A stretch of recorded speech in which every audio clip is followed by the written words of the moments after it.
Guys, welcome back, welcome back. It has been 10 days since my last video, and that's long for me, so I knew I had to get something going tonight. Again, guys, I've been so overwhelmed with the issues with this rental house, and I'm going to do a video about the whole thing when it's all done. We're making a lot of progress. The house itself was pretty destroyed, but since June 24th to now, which is August, what is it, Today's August 4th or 5th, I can't remember. But the house is looking much, much better. So we'll do a video on that. But tonight, we're doing BMX action. This is March 1989. This looks really, really cool. It looks like we got a Diamondback rider on the cover. And I'm going to guess that's Justin Green. We'll find out in a minute. We're going to go over the 1989 Robinson. We got the PTM Perfect Race Bike and the 11th annual ABA Grands. So it was 1989 and we're up to 11 of them. We got the two hip King of Dirt, Heir to the Throne, and then of course we have the new BMX Action logo on the top. It says the Racer's Choice because they were trying to separate the magazine from freestyling. So we're going to get into this one. This looks really cool. The one thing I'm going to say about this magazine too is it's in excellent, excellent shape. There's like no rips, no tears. It feels pretty new, although the pages are going to be a little yellowish. And I did look up some fun facts. So let's take a look at this. So in 1989, an average home in California was $120,000 to $137,000, which is nuts because, I mean, to live in California now, $1 million will get you like a small house. We had Batman was #1 at the movie theater. Indiana Jones, Last Crusade, and then we had Lethal Weapon 2 that rounded off the top three. As far as the top three songs in 1989, Chicago had #1 with Look Away. I can't remember the song, so I'm going to have to look that one up. I don't remember. And then we have Bobby Brown, My Prerogative was #2, and then Poison, Every Rose Has Its Thorn. Those are your top three. And then it's kind of weird because when you're looking at television in the 80s, it's like I've done this little retro look back, and Cosby is always like #1. So Cosby was #1, Roseanne was #2, and It's a Different World was #3. And A Different World was kind of like a spin-off of The Cosby Show, so he was dominating in the 80s. And then gas prices, depending on where you were, it was $1 to $2.35 a gallon. Now I could tell you right now, I wasn't paying $1 for my gas in 1989, but it was under $2. I'm pretty sure. I think I was paying like probably $1.50 because I remember putting about $5 in my tank and just driving all week. So it was pretty cheap back then. And then we had the most significant thing that happened in '89 was there was an earthquake in 1989. It's called the Loma Prieta earthquake. It happened in '89, and I was living in the Bay Area when it hit, and I was working at Round Table Pizza. I had just started my shift. It was a little bit after, it was about 5 o'clock. That earthquake hit a little bit after 5, and man, I'll just put it this way, it's just something I'll never forget. It shook us pretty good. Although I'm lucky for us, nobody really got hurt, but I think like over 60 people were killed, over 3,000 people were hurt. So it was just a horrible, horrible memory. But anyway, that's 1989. Let's get into the magazine, guys. I'll see you in. All right, let's get into it. So we already looked at the cover, so we can, again, this is my guess that it's Justin Green. Now I want to comment on this kit because out of all the Diamondback uniforms, this one is probably one of my favorites. And here's a couple reasons. First of all, check out the custom painted Echo helmet. And then I love this jersey where it just says DB here, Diamondback underneath, the black and white. And these arrow pants are perfect. Let's look at the Diamondback coming down the hip here with the arrow down the shin. This is one of my favorite kits, and it looks like he's wearing a 09 wrist wrap glove. So this I think is awesome. I love it. Love it. This 09 plate, as I mentioned before, it's the Moto Control plate. It's probably one of my favorite number plates of all time as well. So let's get into it. Let's crack it open and let's see if I was right about the cover writer. Oh, here we go. All right, it's already looking good. This magazine is filled with color. On the cover, it says, no, this is on this page. On the cover is on page 39, guys. Oh, you're killing me right now, BMX Action. Let's find page 39 for a second. I hate to jump ahead like this, but I got to see if I was right. And I'm feeling, guys, that I was right. Page 39. How is that? That doesn't say who's on the cover. What? Am I wrong here, guys? It says on cover, page 39. Oh, that's page, yeah, that is page 39. There's nothing here that indicates who's on the cover. I'm a little disappointed. Okay, don't worry about it. Let's just keep moving. So we saw this ad before. This is the Haro ad. Mike King sitting in his cool ass Supra with the second generation Haro Group 1s. Love those bikes. I've talked about them many, many times. Really love them. We got Eric Carter here racing in the mud in the full factory Schwinn kit. That's a great shot of Eric right there. Eric Carter neck up in sludge. Photo by Denny Griffiths. That's a great shot. So let's take a look. Dear Gork's in there. We got 12, which is talking about dirt. 16, the ABA Grands in Oklahoma City. Let me do it again. Dear Gork, dirt, ABA Grands. We also got the 89 ABA BMX National Circuit. Let's see. This one is Kevin Hull's Customized Brackens. Ooh, that's a probe on his bike. We'll check that out. We have the test of the 89 Robinson and the 2-Hip King of Dirt. Favorite photos, Auburn and the E-Team, and then also finally outtakes. So you can already see this magazine is really leveled up over the course of the last 10 years. All right, so we've got, what is this? Legal Action. LA gear. I don't know. Looks kind of freestylish to me, but it's kind of cool ad. I like it. We got the Vans team here. Looks like Danny Milwee right there. That's a good shot. We got Ronnie Anderson back there. This is actually a really cool shot here. I like it. All right, let's keep moving. The pages on this magazine feel thick too, so you can definitely see the magazine's leveled up. This is a great GT ad. We got the Mach 1 and the Pro Series. You've got the complete bikes here, and then the frame and forks, cranks, stems, hubs, and then of course the man Gary Ellis sitting here doing his thing. Now Gary Ellis was one of the most winning ABA pros of all time until a man named Joris Daudet showed up. And thumbs up to Joris, man. Before we get too far in this magazine, I wasn't going to do any Olympic stuff, but I did take the time to watch the Olympics, and I got to say, man, I was really, although no U.S. rider actually won a medal, I was very excited to see Joris win the gold. I thought he deserved it.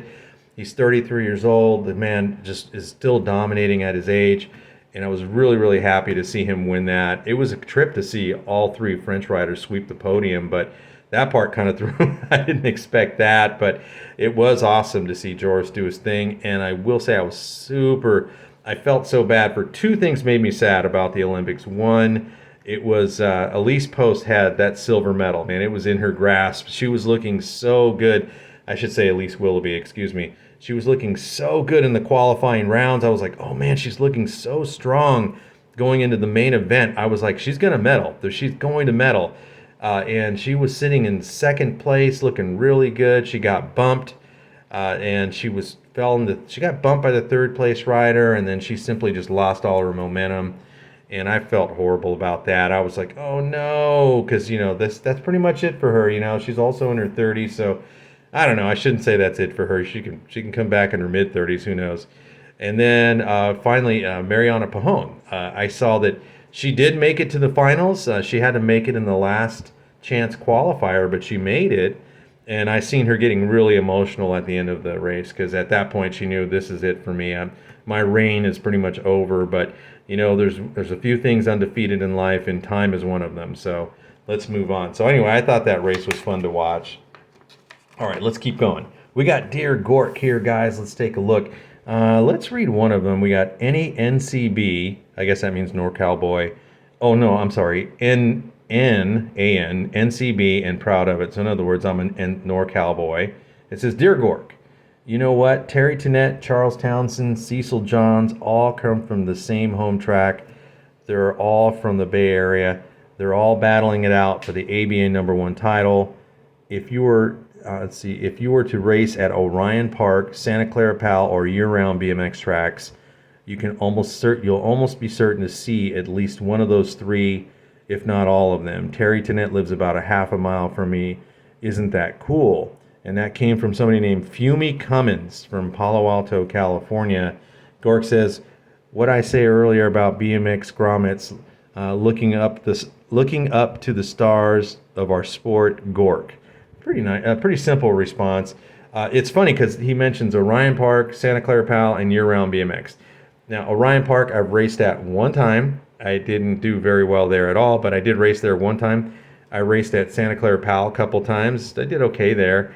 And then year-round BMX was definitely my home track. It was in Sonoma. I lived in Union City, so that was not that far away from me. I loved Sonoma.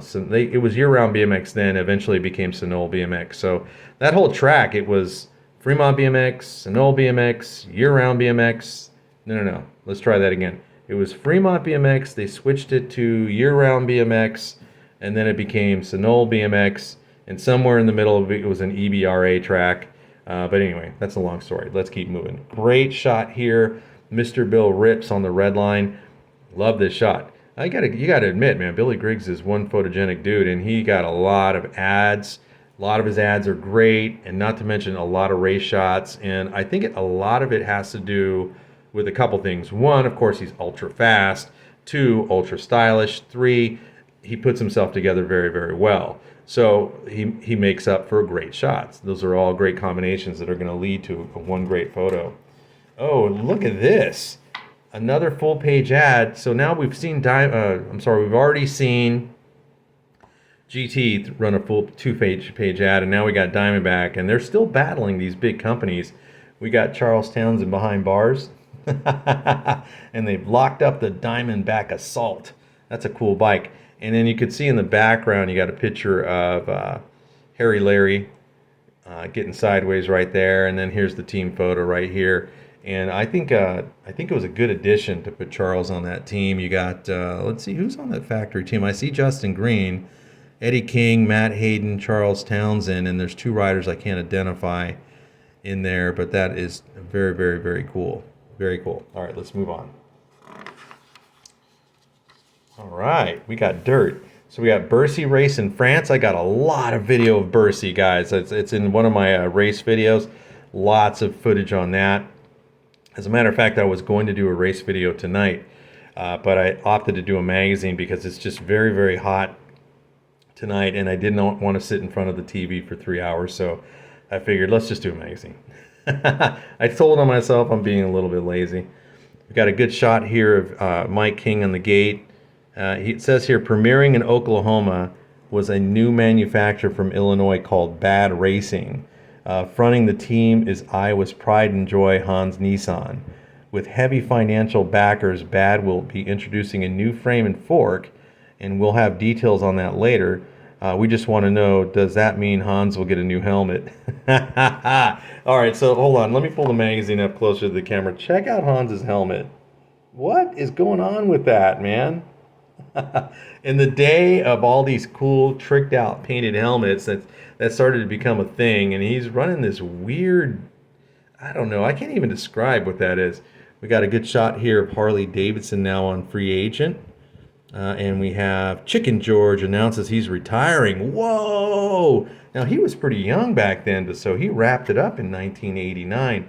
I was 19 years old. I was definitely still racing. Sean Texas, T-Bone, we had the name describes his eating habits rather than the bike's handling capabilities. So now Sean Texas is now aboard White Bear. And then we have a good shot here of Darwin Griffin. Shredder, something he does to his competition. Oh, wow. He's on a White Bear. Nice. And then it looks like here, like most of the companies who dove into the F1 market last year, Titan crossed over the modern technology to BMX. The 1989 Titan not only sports thin-walled, lightweight, and strong true temper tubing, but the ovalized top tube bends into a wishbone rear end. Wow. Very trick for the time. Very trick for the time. Let's see. What does this say here? Train, and we're not talking choo-choos. So we got Terry Tennant can be seen jamming around Golden Gate Park on rollerblades, those tricked out inexpensive roller skates which with a single line of wheels. He says it's total workout and builds up his endurance and leg muscles. Many BMXers, including our test dog, have been racing and riding mountain bikes between BMX. Moeller even won his first mountain bike race. Some are saying it's a natural progression for BMXers to eventually cross over to mountain bikes. kind of like apes evolving into man.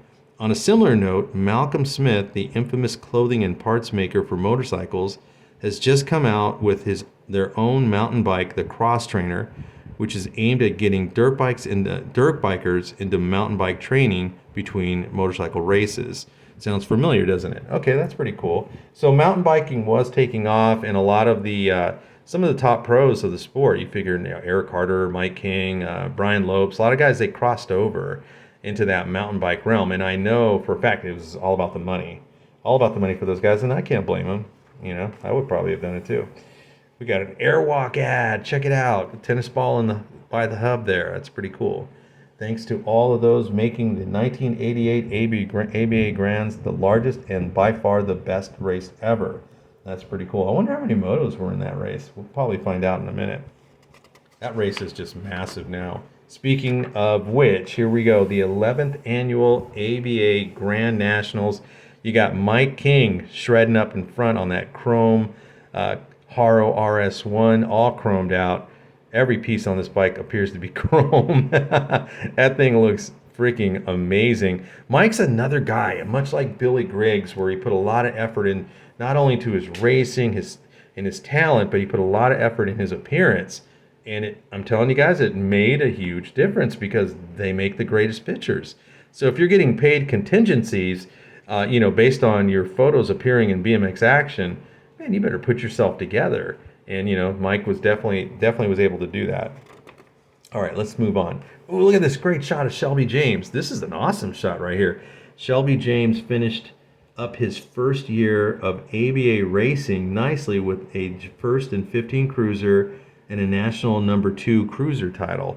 So Shelby must have been a big NBL guy. So that's really cool. We got a good shot here. It's this one right here. Color Control's Dean Reyna and Pedal Power's Rick Lee barreling into the first turn. With a little more work, you might hear more about Dean in the future. He looked super fast in this photo, that's for sure. And then what do we got here? When you are factory GT and you have to beat a boss boy, Nick Libertor, who's about 2 feet taller than you, the extra aggression facial expression can only enhance your chances of winning 13X. It helped Mike Luna, and he is gritting his teeth here. That's a great shot. Love it. All right, let's keep moving. Whoa, look at this one. We got, in 1982, Steve Veltman won both the ABA number 1 AM Cruiser, and up until he won the amateur title and the cruiser title, and that's in 1982. So you figure Steve was killing it. And let's see, it says here, and up till 1988, he had held that accomplishment alone. Now he's joined by power monger Kenny May. So Kenny won the national number 1 amateur title, which is probably one of the most difficult titles to win, and he won the national number 1 amateur cruiser. So wow, what an accomplishment for Kenny May. And he was a really good pro, by the way, as well. Look, another white bear rider. A lot of white bear guys. Great shot here of Pete Lonkarevich, the eyes of the possessed. Pete Lonkarevich with the intensity showing when pulling an awesome move on Greg Hill in the Pro Open main. This could mean Pete is back on the attack. Pretty cool. I'm almost positive I covered this race as well. Man, I can't wait to cover another race. This is getting me pumped up. Whoa, here's a great shot. We got Greg Hill and we've got Charles Townsend. Charles Townsend being the reigning champ, I believe, at the time. So it says the biggest news upon arriving in Oklahoma was that Charles Townsend was wearing Diamondback colors. The extra sight came in close to helping him hold on to his ABA title. Oh, so close. So he didn't quite defend the title, but he won the title. That's all that matters at one point. And we got Greg Hill right here, killing it still, 1989.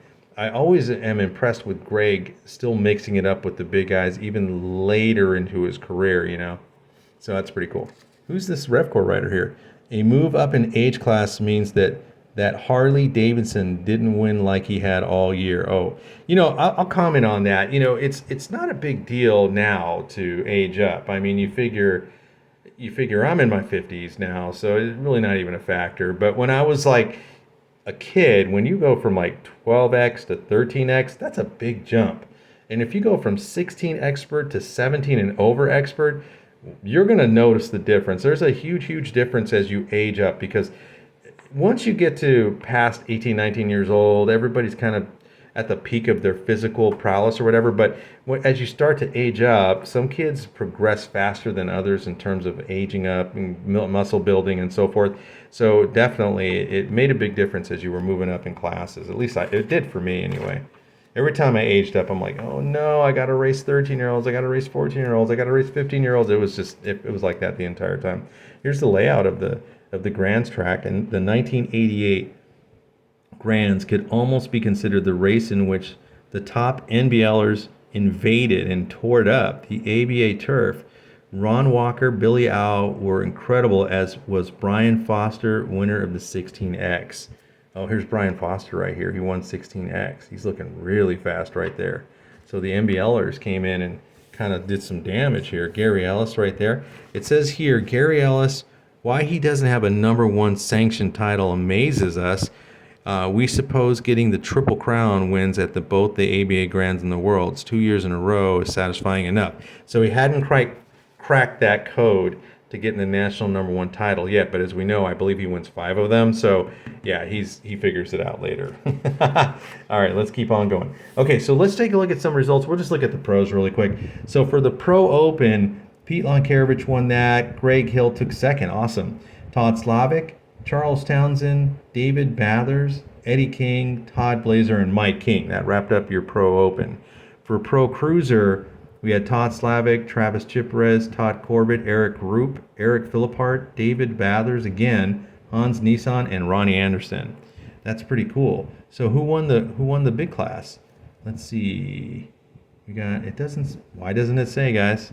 Why am I tripping here? I see Pro Open and I see Pro Cruiser. Oh, here it is. It's in the big box in the corner. Duh. So Gary Ellis won that. So Gary Ellis won it, and he won it in dominating fashion, because he won the first main, took third in the second, and got an ace in the third. So he really laid it down. Mike King picked up second. Sean Texas, then Charles Townsend, Eric Roop, Hans Nissan, Todd Blazer, and Greg Hill. Great race. So look at these. These are great shots. We got Mike King here. Looks like he injured something. He injured his ankle or something. What does it say here? When Mike King did some second turn slammage in the Pro Open, everyone watched and wondered if he'd be back. We all should know by now, Mikey doesn't give up. So whatever it was, he walked it off. And we got a great shot here of that has to be Eric Roop, my 3 sons. All right, let's keep going, guys. We got some ads here, so we'll skip on past the ads. And here we go. We got Kevin Hull's bike, the Sheepdog, and he's riding for Brackens at the time. I love the finish on this bike. I don't know much about the Brackens bike at all, but you know, overall, I mean, that's very beautiful. Look, he's got red line flights on it. Look how high that seat post is. And guys, we were racing with our seats up that high. I don't think he was racing with the seat that high. It's probably for him to just cruise around, but that thing is up there. And look at the handlebars are kind of moving forward, but the bike itself, man, I love that finish on it. Very cool. Here's the handlebars he was running at the time, and the pedal. Well, here's the bars and the pedals. His brake setup, really cool. Let's take a look at some of this, what's going on with it.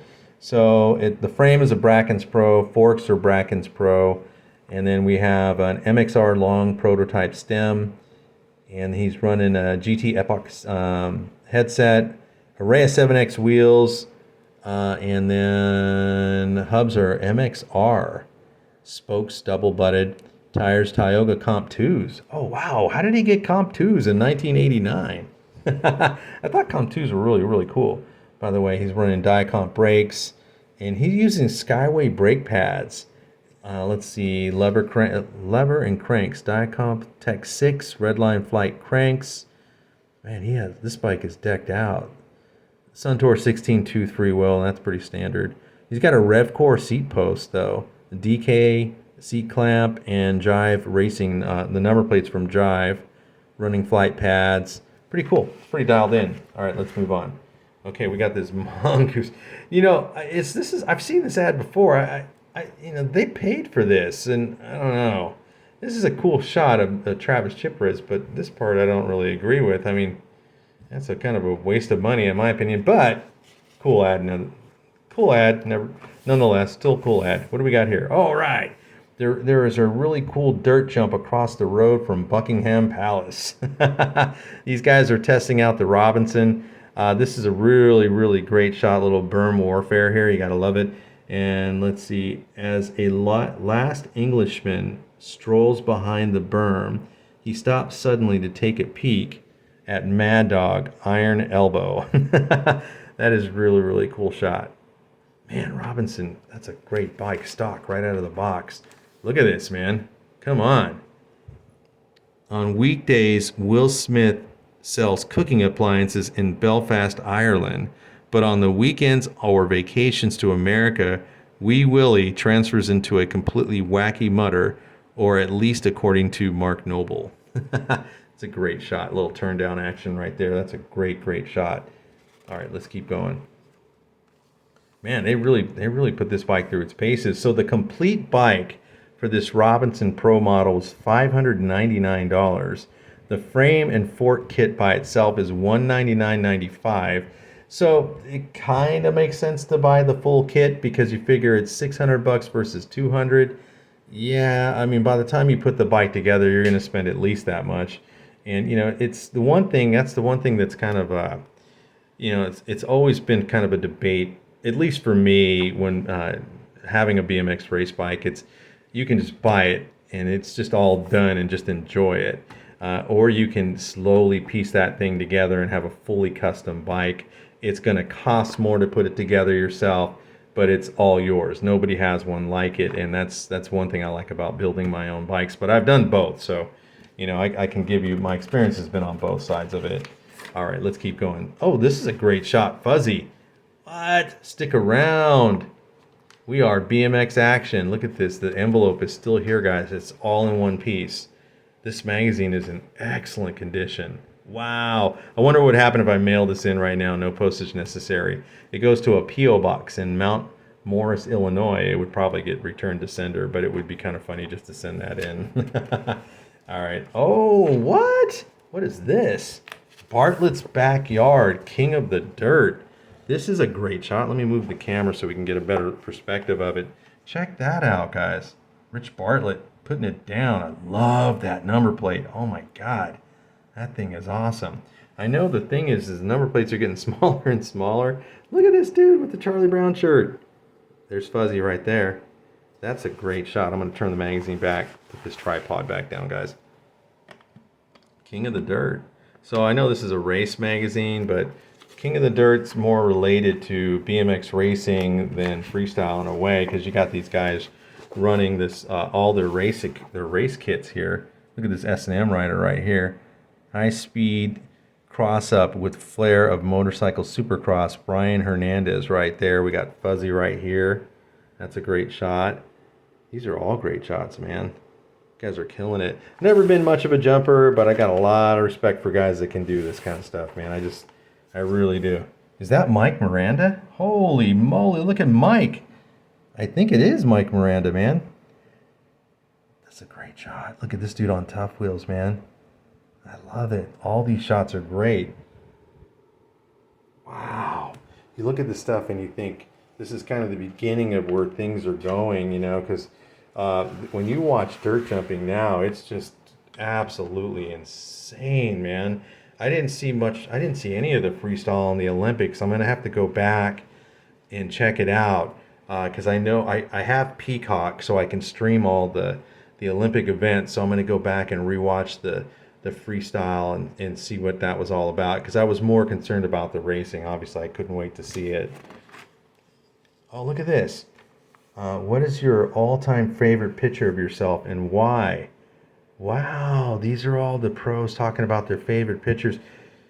Greg Hill, it's the picture of me standing with a little button saying it's a boy from the 1983 ESPN Grand Nationals. That's a great shot right there. This one right here of Error Group, I love this one. This is an ESPN race, and let me bring this a little closer, guys, so you can get a better look at it. That's one of my favorite race photos right there. That's a great shot of Eric and Greg. And then this magazine of Harry Larry's a really good one. And I've actually reviewed that magazine already. We got Tommy Rackens right there. And then, of course, this shot of Stu jumping over the Porsches. That's really good. And then this looks like Travis Chiprez here on his BMX Action cover, and a great shot of Todd Blazer. So those are all their favorites in their magazine shots. And Tommy Brackens loves this pose right here. It looks like a Michael Jackson Thriller cover, but it's pretty cool. I like it. All right, let's keep moving. And then we just got some, oh, on the cover, Justin Green. Now, guys, this is not page 39, so I got duped. But I was right. It's Justin Green on the cover. So let's go back and give Justin his props. I think that's a great shot, Justin. Great shot. I love it. This is a great cover. Just a beautiful cover. Let's see. We got Abe's, or Albies, I should say. Summer of '85. What is this? That's Todd Corbett on an Auburn. Totally cheap, too cool, talkative comedian, trashed cranks, tweaked cross-ups, titillating chrome. And I cannot even pronounce what that says, Todd Corbett or tricky caption. My name is Loden Swain. Last week I turned 18. I wasn't ready for it. I haven't done anything yet, so I made this deal with myself that this year I will make my mark. Oh, that's pretty cool. That's from a movie. I'm almost positive it is. I forget what movie it is. It's his opening line from the movie Vision Quest. Oh, that was a wrestling movie. Okay, I remember that movie now. Madonna was in that. Well, at least she was singing in it. Let's see. Oh, these are great shots. So it's a whole interview with TC. So this would be great to go back and read later, and which I think I will. Team E. Oh, he's talking about Auburn. Frankfurt BMX. So we're coming to the end, guys. Homeboy Magazine. Wavelinks. This is another ad. This is an ad I don't remember. That's pretty cool. They got skateboards, shoes, t-shirts, everything. And whoa, look at this. This whole last page is great. So these are the outtakes, and we got, looks like Mad Dog rolling on the tough wheels. And then we got, oh, this is just people watching him do the jump. Look at, they're like, whoa! That's awesome. Stale candy bar. Perhaps this is what the spectators were waiting. Can you figure out how Mad Dog got into this very precarious position? That's great. And then we got the man, Greg Hill. Look at these Robinsons, man. This looks like jewelry. I've said that before. Number one, all chromed out. I love those. Those are awesome. And guys, we did it. Of course, you got your Tiger competition ad on the back, and that is BMX Action, March '89 in the books. Sorry it took me so long, guys, to get to this magazine. When I realized I had reached 10 days with no magazine review or race review, I kind of panicked. And I'm kind of tired tonight, but I'm like, I don't care if I'm tired. I'm going to knock one out. This one was really fun. This is a very good magazine. Once again, BMX Action, March 18th, 1989. I really appreciate you guys watching. Please like and subscribe. We'll be back next week. I'm going to get back on schedule, I promise. We should do a race next week. This is 2 back-to-back magazines, so I think it's time to do a race. But all right, guys, I'll see you later. Have a great night.